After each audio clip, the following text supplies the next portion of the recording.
कैसे हैं भगवान? सच्चिदानंद। आपसे कोई पूछे कि भगवान कैसे हैं, तो बस आपको ये लाइन बोल देनी है, सच्चिदानंद। कैसे हैं भगवान? सच्चिदानंद स्वरूप है, बस सच्चिदानंद है भगवान। अब सच्चिदानंद का मतलब जो जानकार होगा जान जाएगा, समझ जाएगा। सच्चिदानंद का मतलब क्या है? सत चित आनंद, इन तीनों को जोड़ा तो सच्चिदानंद हो गया। अब सत क्या है, चित क्या है, आनंद क्या है? ये तीनों विशेषण भगवान के हैं। सत, ईश्वर कैसे हैं? सच्चे हैं। ईश्वर कैसे हैं? और दुनिया, दुनिया झूठी है। अच्छा ये बताओ, आपको सच से प्रेम है कि झूठ से? जोर से हैं? सही बताओ, अभी हम आपका झूठ पकड़ के बता देंगे। आप लोग कहते हो कि हमें सच से प्रेम है, लेकिन आप लोग अपने मोबाइल पे जब सेल्फी लेते हो ना, फिल्टर लगा के लेते हो। मोबाइल भी सच सच दिखा दे तो आपको अच्छी नहीं लगती फोटो। जैसे आप हो वैसी फोटो आप कहाँ लेना चाहते हैं?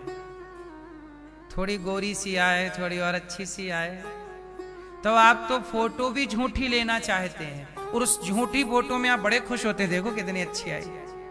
और सच्ची आए तो आप, अरे ये वाला मोबाइल खराब है, ये तो मोबाइल ही खराब है, काली काली फोटो दे रहा है। बोलो हाँ, आजकल लोग फोटो भी फिल्टर लगा के लेते हैं। बोलो हाँ कि ना? इसका मतलब है कि आप किसी से झूठ बोले ना बोले, आप तो अपने आप से भी झूठ बोलते हैं। बोलो हाँ, फिर झूठी मैया खुद से भी झूठ बोल लेते हैं लोग, और उम्मीद क्या करते हैं कि तुम हमसे सच बोलना, और हम स्वयं से झूठ बोल रहे हैं। और भगवान की अदालत में यही नहीं चलता। पूतना मौसी रूप बदल कर आई भगवान को मारने, तो पूतना को देखकर भगवान ने आंखें बंद कर ली, क्योंकि पूतना जैसी थी वैसी नहीं आई, और जैसी आई थी वैसी थी नहीं। थी राक्षसी और बन के आई सुंदरी। भगवान ने कहा तेरे मन में कपट है, तू भीतर से कुछ और है, तू भीतर से तो मुझे जहर पिलाकर मारने आई है पूतना, और बाहर से बड़ी सुंदर बन के आई है। तो भगवान ने पूतना को देखा ही नहीं, नेत्र बंद कर लिए, क्योंकि पूतना के भीतर क्या था? कपट। क्या था? कपट। और जहां कपट की मात्रा है, जहां किसकी मात्रा है, भगवान वहां इग्नोर कर देते हैं, नहीं देखते। इसलिए कहता हूं कि जगत में फोटो लीजिए तो फिल्टर लगा के आप लेते हैं, लेकिन ईश्वर के सामने जाया करिए तो फिल्टर लेके नहीं, जैसे हो वैसे ही जाया करिए। प्रभु हम ऐसे हैं। जगत को फोटो दिखाओ फिल्टर वाली, ठीक है, शादी ब्याह करना है तो फिल्टर वाली फोटो दिखानी पड़ेगी, सुंदर वाली। लेकिन ईश्वर की अदालत में जाओ तो जैसे हो, हमारी और आपकी तो छोड़ दो। एक बार हनुमान जी चले गए राम जी के दरबार में। कौन गया? हनुमान जी। तो हनुमान जी भी फिल्टर लगा के चले गए, रूप बदल के। जब पहली बार राम जी की हनुमान जी से भेंट हुई तो किसका फिल्टर था? हनुमान जी पंडित जी बन के गए। पहली बार राम से भेंट हुई तो हनुमान जी क्या बनकर गए? पंडित जी बन के गए। राम जी ने पहचान लिया कि भाई ये तो हनुमान जी हैं, और इनका रूप तो बंदर का है, लेकिन ये बने क्या है? पंडित जी।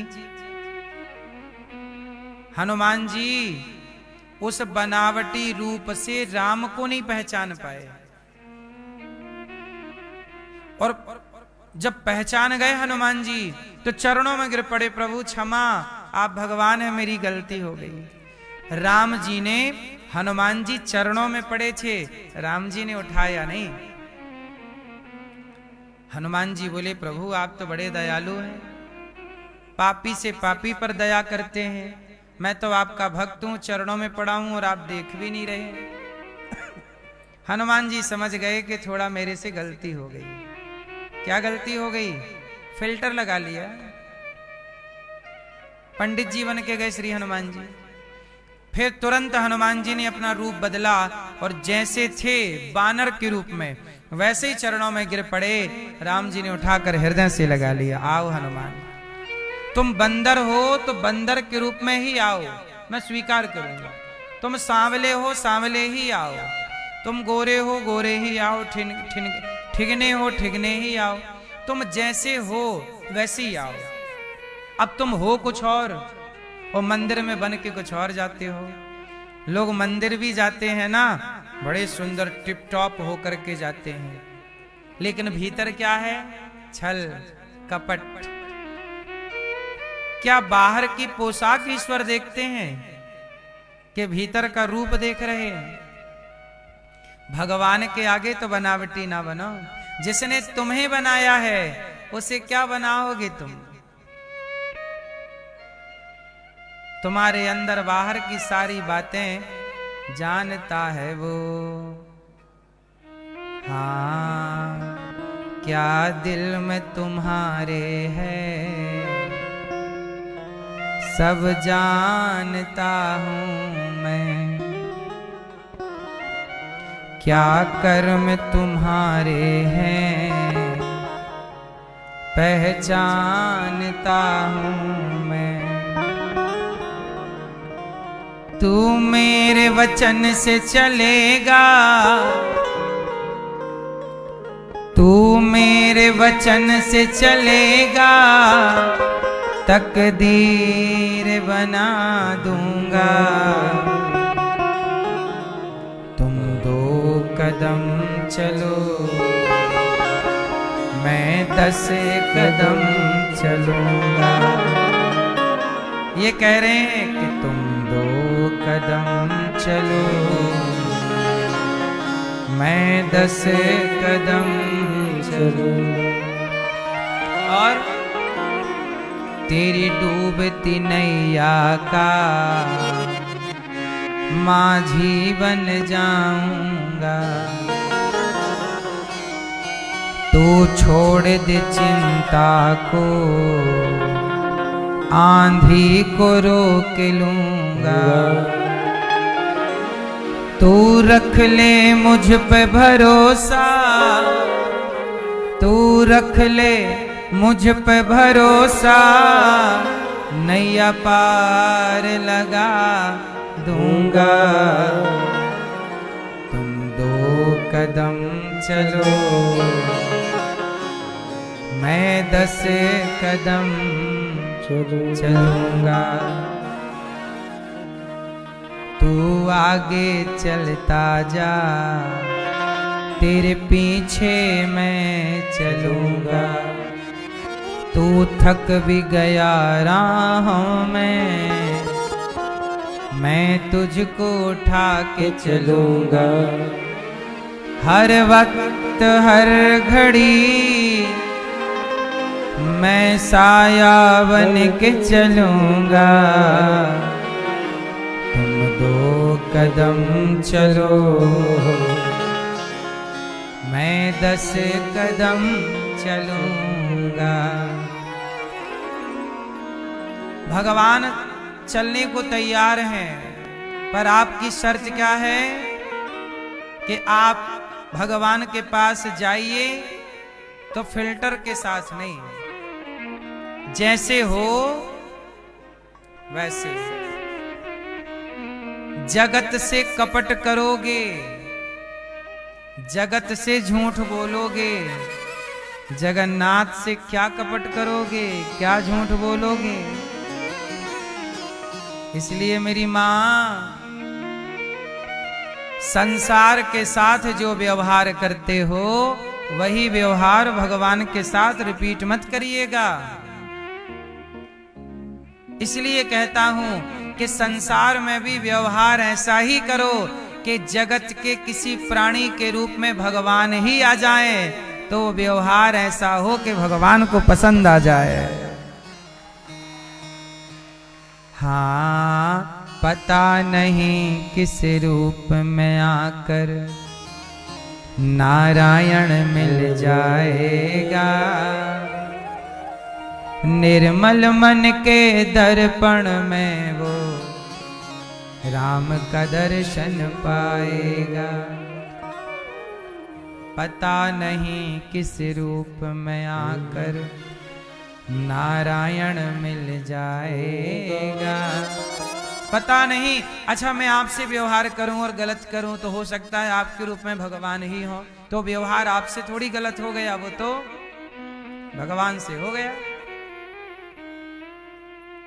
रावण ने राम से जो व्यवहार किया, वो रावण ने राम को भगवान समझ के थोड़ी व्यवहार किया, मनुष्य समझ के किया।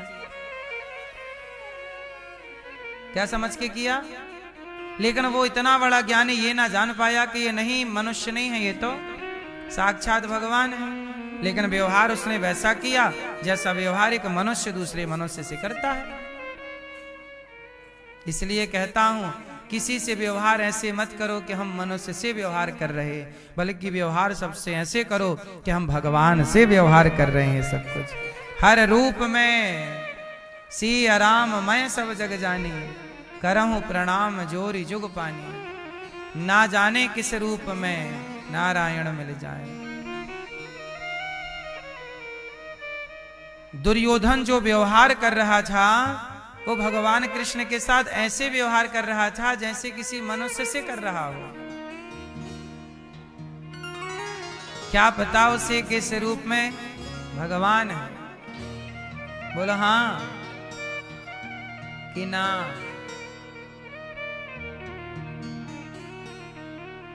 सुदामा जिनके संग सो रहे हैं, जिनके संग खा रहे हैं, जिनके संग लकड़ी काट रहे हैं, जिनके संग गैया चरा रहे हैं, वो भगवान हैं।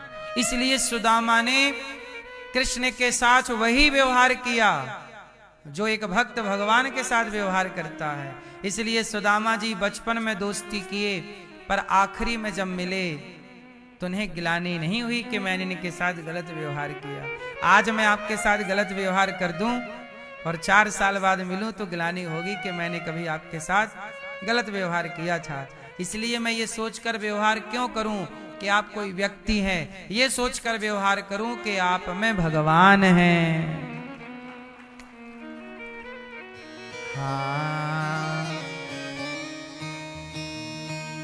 सब में प्रभु दिखते हैं, मैया मैं क्या करूं। सब में वही है, सिया राम मैं सब जग जानी, करहूं प्रणाम जोरी जुग पानी। इसलिए सबसे व्यवहार कैसे करो कि सब में भगवान। हम किससे व्यवहार कर रहे हैं? भगवान से। आपके रूप में आपकी उपस्थिति नहीं है, आपके रूप में भी भगवान की ही उपस्थिति है। हम क्यों ना ये माने? हम आपकी उपस्थिति क्यों माने? हम ये माने कि आपके रूप में ईश्वर की उपस्थिति है तो बेहतर है ना? क्यों? और बेहतर है। लोग कहते हैं ये स्त्री है, ये पुरुष है, ये पेड़ है, ये पौधा है, ये कुत्ता है, ये बिल्ली है। पर नामदेव जी जब भोजन बना के रखे और घी की कटोरी लेने अंदर गए कि चलो रोटी चुपड़ कर भगवान जी का भोग लगाएंगे, और जब घी की कटोरी लेने भीतर गए तो बाहर कुत्ता आया और उनकी सारी रोटी मुंह में दबा के भागा। और जब कुत्ता भागा तो नामदेव जी घी की कटोरी लेकर कुत्ते के पीछे पीछे दौड़ गए। प्रभु रुक जाओ, प्रभु रुक जाओ, सूखी ना खाओ, आपका दिया घी है, कम से कम घी तो लगा लो। लोग बोले वो कुत्ता है, नामदेव जी बोले आपको कुत्ता दिख रहा है, मैंने भगवान के लिए रोटी रखी थी, भगवान ही इस रूप में आकर मेरी रोटियों का भोग लगा रहे हैं। कितनी बड़ी भावना है, ये भाव है, यही भाव चाहिए कि जिसे जगत कुत्ता देख रहा है उसे नामदेव जी भगवान देख रहे हैं। कुत्ता तब तक है जब तक अज्ञान है, और अज्ञान का पर्दा हटा तो कुत्ते में भी ईश्वर का दर्शन हुआ नामदेव जी को, गधे में भी भगवान का दर्शन हुआ श्रीनाथ जी को, एकनाथ जी को। और कितने महापुरुष हैं जिन्हें भूत में भगवान का दर्शन हुआ। तुकाराम जी हुए, संत तुकाराम जी, उनके गांव के बाहर एक कुआं था। गांव की मान्यता थी कि इस कुएं में भूत रहता है, और कुएं के पास ही नामदेव जी का, तुकाराम जी का निवास था। तो सब लोग मना करते वहां कोई ना जाए, तो तुकाराम जी भी नहीं जाते, चलो सब मना कर रहे हैं ठीक है। तो दूसरा कुआं था गांव में, सब लोग वहां पानी भरते थे। अब रात के 12 बजे तुकाराम जी के यहाँ संत आ गए, और जब संत आए तो संत बोले बाबा बड़ी प्यास लगी है। तुकाराम जी बोले कि प्यास लगी है, गांव का कुआं थोड़ा दूर है, ये वाला कुआं पास है, यहीं से ले आता हूं, पर लोग बोले कि वहां तो भूत रहता है। तुकाराम जी बोले कोई बात नहीं, प्यास लगी है, भूत है तो कोई बात नहीं। तुकाराम जी गए, बाल्टी डाली कुएं में, और पानी जैसे ही निकालने लगे सच्ची वहां भूत था। वो बड़ा भूत प्रकट हो गया, भूत लंबा लंबा लंबा। तो तुकाराम जी ने देखा, हे भगवान भले मिले मुरे लंबकनाथ, भले मिले मुरे लंबकनाथ, बड़े लंबे हैं। भूत था वो, पर ना। तुकाराम जी बोले हे विठ्ठल, हे भगवान, आप ही हो ना इस रूप में। भूत समझकर जिसे दुनिया डरती थी, उस भूत में भी एक भक्त ने भगवान का दर्शन किया, और उनकी भावना के कारण उस भूत से भगवान नामदेव जी, विठ्ठल भगवान प्रकट हो गए तुकाराम जी के लिए। हाँ, जाकी रही भावना जैसी, प्रभु मूरत देखी तिन तैसी। प्रहलाद जी को देख लीजिए, किसी को कुत्ते में भगवान का दर्शन हुआ, किसी को गधे में भगवान का दर्शन हुआ, किसी को भूत में भगवान का दर्शन हुआ। प्रहलाद जी को देख लीजिए, पत्थर के खंबे में भगवान का दर्शन हो गया। हिरण्यकश्यप बोला कहाँ है तेरा भगवान? ये रहा, मुझे तो पत्थर दिख रहा है। प्रहलाद जी बोले पिताजी ऑपरेशन करा लीजिए अपनी आंखों का, मोतियाबिंद हो गया है आपकी आंखों में। अज्ञान है तो भाई पत्थर ही दिखेगा। इसलिए मेरी माँ, भगवान कैसे? सच्चिदानंद सत्य। कैसे भगवान सच है, जहां देखो वहां ईश्वर, यही सच है। चित भगवान कहाँ रहते हैं? कण कण, वही हमने आपको समझाया। आनंद, इसलिए भगवान क्या देते हैं? भगवान आनंद के सागर हैं। भगवान क्या देते हैं? भगवान सुख नहीं देते। सुख कौन देता है? आपके कर्म। सुख कौन देता है? एक होता है सुख। अच्छा, सुख का उल्टा क्या होता है? दुख। सुख मिलेगा तो दुख भी मिलेगा, क्योंकि दो पहलू हैं। सुख का उल्टा दुख।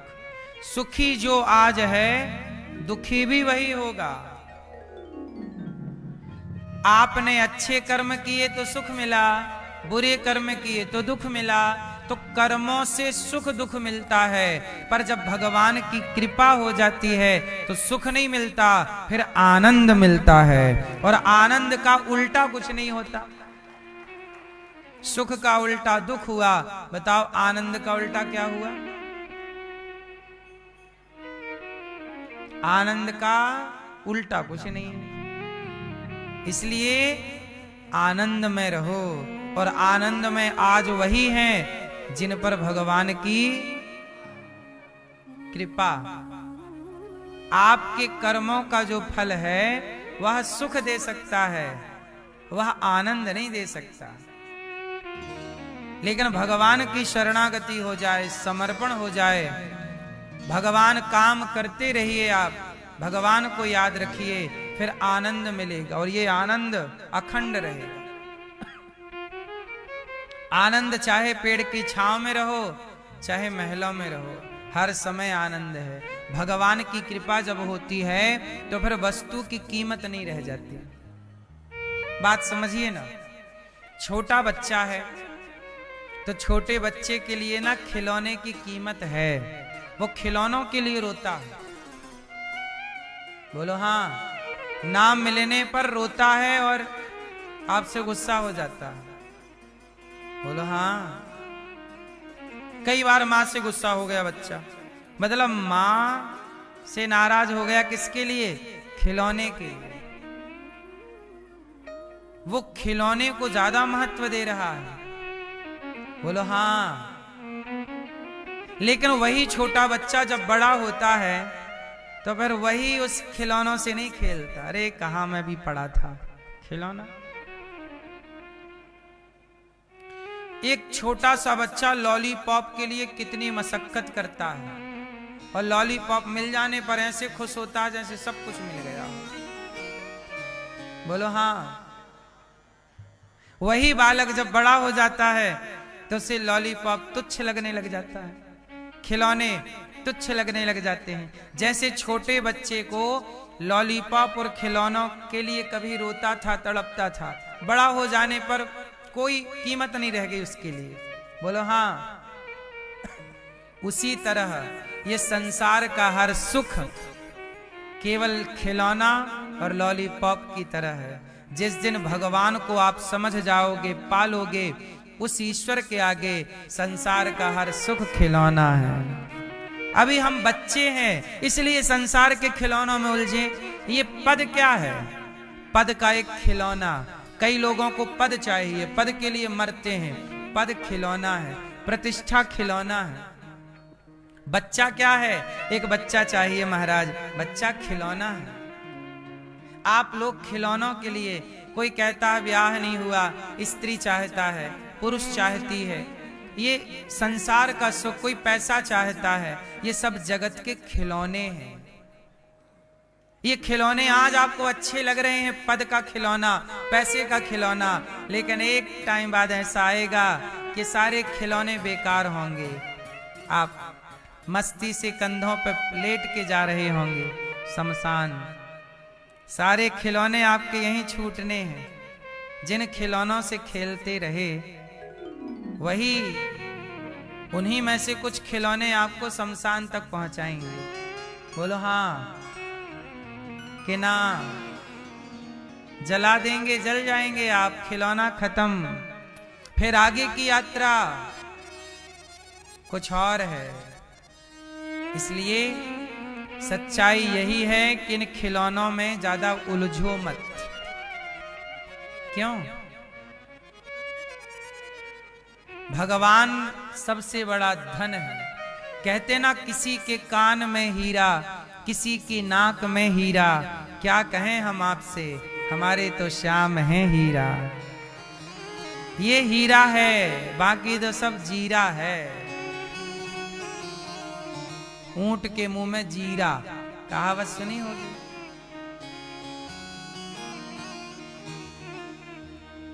ऊंट के मुंह में, ये जगत के पीछे भागने वाला समझदार तो नहीं हो सकता। हमेशा मैं एक बात कहता हूं, आपको याद भी हो जानी चाहिए ये बात। ये प्रसंग बस फिर कह देता हूं कि देखो, महाभारत हुआ,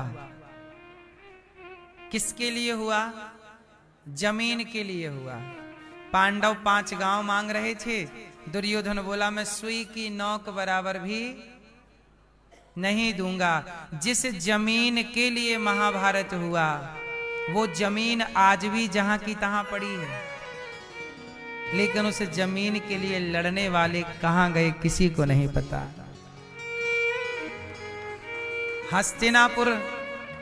हस्तिनापुर आज वर्तमान में मेरठ है। हस्तिनापुर मतलब मेरठ बन चुका। इंद्रप्रस्थ का मतलब दिल्ली। दिल्ली और मेरठ ये दोनों जमीनों के लिए ना विवाद था। बोलो हाँ। जिनके लिए लड़े वो जमीन में आजकल रामलाल का घर बना हुआ है। रामलाल कहता है मेरी, पर लड़ने वाले ना हारने वालों का पता रहा, ना तो जीतने वालों का पता। ना जीतने वाले मिल रहे हैं अब और ना हारने वाले। वो क्या कह रहे थे, सुई की नोक बराबर नहीं दूंगा। लो भैया पूछो दुर्योधन, सुन रहे हो, ले गए कुछ। इसलिए मेरी मां, ये खिलौनों के लिए लड़ना झगड़ना बंद कीजिए, प्यार मोहब्बत से जिंदगी जिए और विंदास भगवान की शरणागति ग्रहण कीजिए। भगवान से बड़ा धन कुछ नहीं। इसलिए मीरा जैसे महान भक्तों ने गाया कि पायो जी मैंने राम रतन धन पायो। मैंने राम नाम की पूंजी कमा ली, पाली, और क्या चाहिए। ये धन आ गया तो बाकी धन तो आ ही जाएंगे। पैसा कमाना चाहिए मेरी माँ, मेहनत करो तो पैसा भी आएगा, घर वर सब आएगा। देखो जमीन जायदाद तो होना चाहिए आपके पास, पर इनके लिए लड़ाइयां नहीं होनी चाहिए। आपकी जिंदगी सबसे बड़ी है, आपका जीवन सबसे अनमोल है। क्या आपकी जिंदगी से अनमोल कोई खेत, कोई घर, कोई वस्तु है? आप बताइए, क्या जिंदगी से बड़ी कोई दौलत है? उत्तर दो। क्या जीवन से बड़ी कोई दौलत है? बोलो। आप अपनी एक आंख कितने में बेच दोगी मैया, बताओ कितने में मैया? 50 लाख, 1 करोड़ नहीं, 2 करोड़ ले लो, 10 करोड़ लो। मैया एक आंख 10 करोड़ में नहीं दे रही है तो 2 आंख की कीमत क्या होगी? फिर इनकी लीवर किडनी की कीमत क्या होगी? इनकी सांसों की कीमत क्या है? आपसे अनमोल धरती में कुछ है ही नहीं। इसलिए आप अपने को पहचानिए कि आप कौन हैं। आप खुद कौन हैं ये जानो। अनमोल तेरा जीवन, हाँ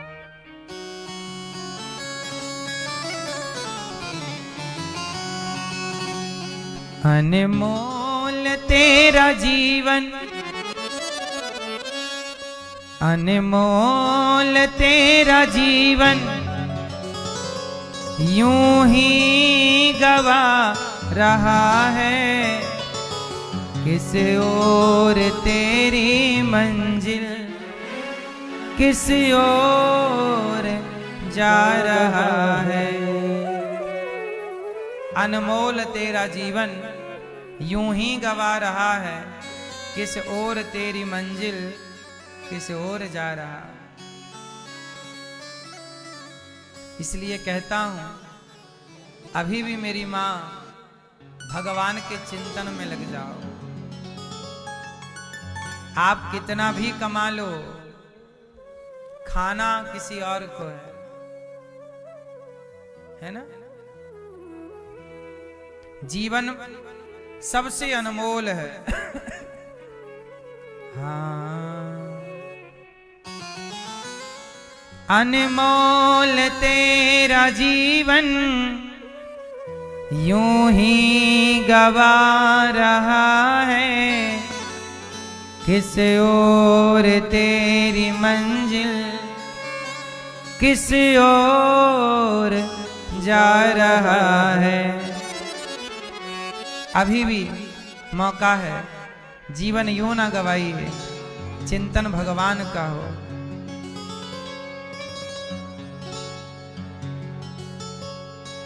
हमें किसी से क्या करना,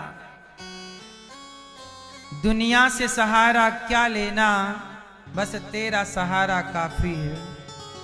कुछ करने की क्या जरूरत है, एक तेरा नजारा काफी है।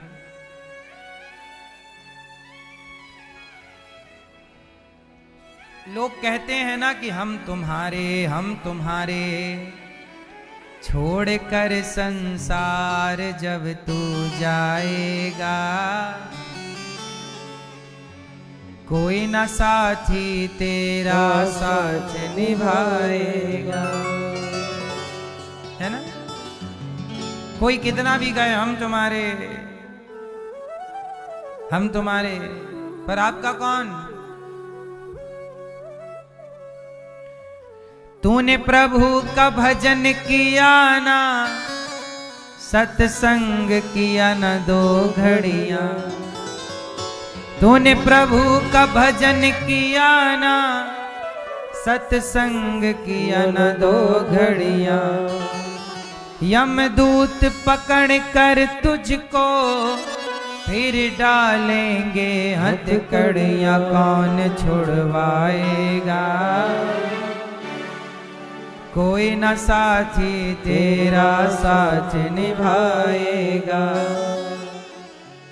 छोड़ कर संसार जब तू जाएगा, कोई न साथी तेरा साथ निभाएगा।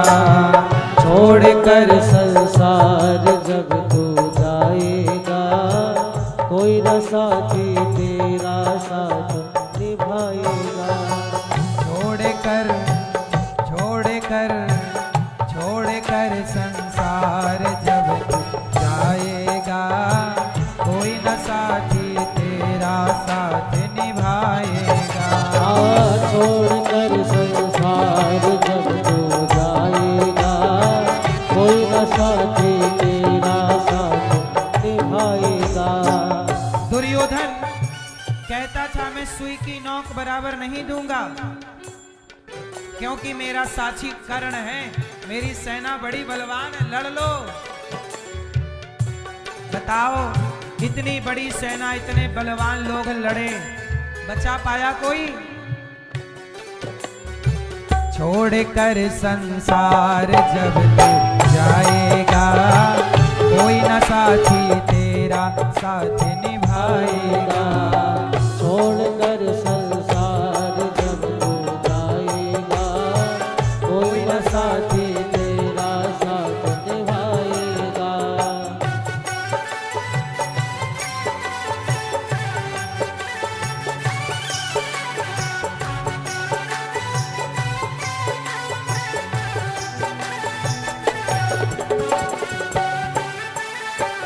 हरि बोल।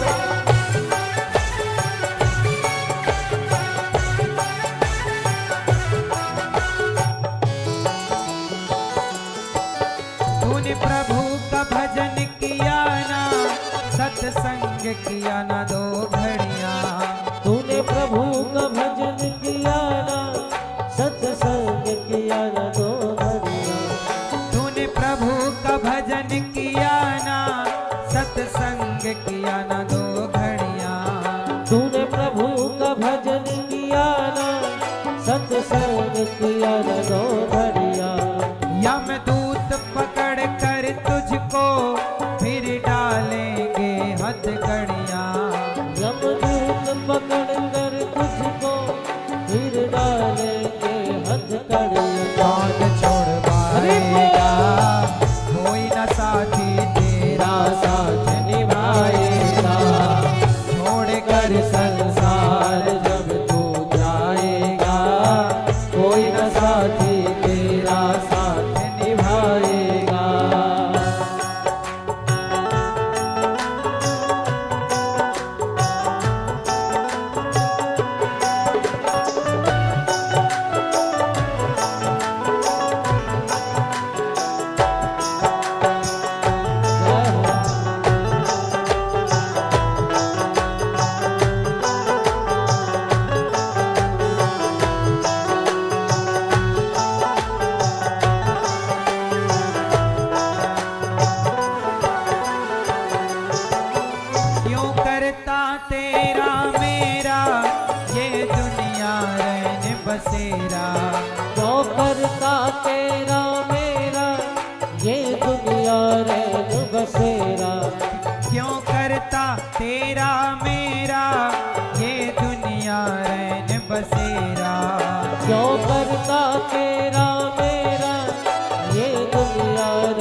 कोई न साथी तेरा साथ निभाएगा, कोई न साथी तेरा साथ निभाएगा, कोई न साथी तेरा साथ निभाएगा, कोई न साथी।